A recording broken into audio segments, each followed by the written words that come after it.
Well, this is Mike Smith, and today I want to talk to you a little bit about some personal family experiences in the post-war, post-Civil War period, following the Reconstruction and its effect on the running of plantations and farms in South Carolina, which is my home state.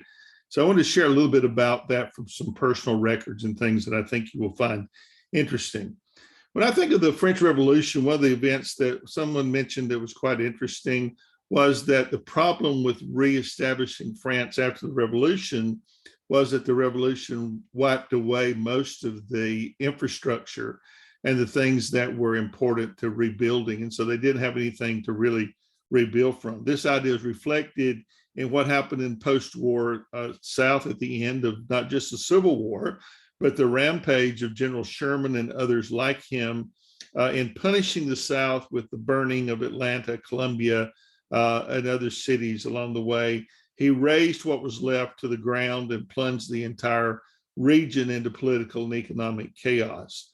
This is reinforced in our reading of Barry Wingate's article this week on the economic role of political institutions, because he mentions the fact that with these institutions gone, that it was difficult to reestablish the foundations upon which to rebuild a society and set the country back, or set the South back at least for several decades and maybe even a century. Roger Ransom and Richard Such estimated that agricultural production in the five largest cotton producing southern states fell by 71.3% between 1859 and 1866. And it was not until 1882 before these states began to reach again that production that they had enjoyed at the 1859 levels. And so I think that's worth thinking about in this presentation. I want to show you some things about my family experience with that. The Collins family, who is my mother's people, were plantation holders. And this is a picture here of the post-Bellam experience of my South Carolina family. This plantation house belonged to the Collins family, located in the East Otoe Valley of Northwest South Carolina, built around 1800, and it surprisingly is still standing. I want to introduce you to my great-great-great-grandfather, Watson Waddy Collins, who lived from 1797 to 1887. His father, Thomas, had migrated to Upper South Carolina from Virginia sometime in the late 1790s, and eventually they owned this plantation of several hundred acres in the East Otoe Valley that was called Rita Cove. In January of 1858, he purchased another plantation, several hundred acres in the Little Crow Creek section of Pickens County, and then he divided that among his four sons, and that was right on the cusp of the Civil War. In 1860, the Civil War found him owning 16 slaves that he used to work both of these farms, and they were about an hour's ride by horseback apart. Watson actually sent four sons and a son-in-law and five horses to the war in the Civil War. And his son Alex was captured in the Battle of Hall's Shop in Virginia and ended up dying in Elmira Prison in New York. At the end of the war, it left Collins financially devastated. He changed the plantations over to sharecropping and tenant farming. And while the elderly Collins was by that point too old to physically work, his children ended up joining their former slaves and working in the mill. Money was scarce and no banks survived the war, and they're getting equipment and seed for planting was a struggle.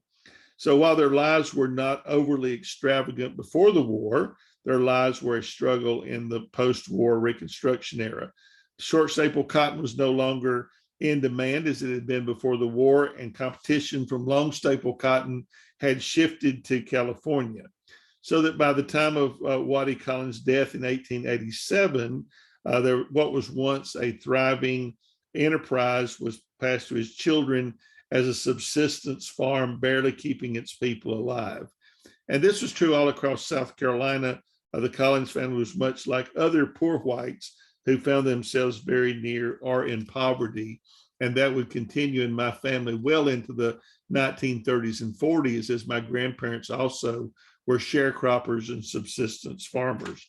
I'll share a couple of pictures with you that were interesting. This is a 1910 Confederate Veterans Reunion, and my great grandfather is his son Watson is here, the third from the left, the one with the hat in his hand. He often went to these Confederate reunions and valued those through most of his life. He was the son who actually took over from his father, Waddy Collins. And so this was a great, something that they look forward to. This is also a family reunion from 1906 of the Collins family with their children. So you can see it was quite prolific. Primary sources come from official family papers. These are our primary documents on Thomas Collins, the grandfather, and Watson Waddy Collins, the son who ran the farms until he died. And of course, then my ancestors carried on in subsistence farming. This is a very interesting book here, The South, a tour of its battlefields and ruined cities, a journey through desolated states and talks with the people, which was published in 1866. And then there's several secondary sources that highlight how important these things were in South Carolina itself. And so it's kind of interesting to see your family role in all of this and how it played out in the past. And I hope this presentation has been of some interest to you. Thank you so much.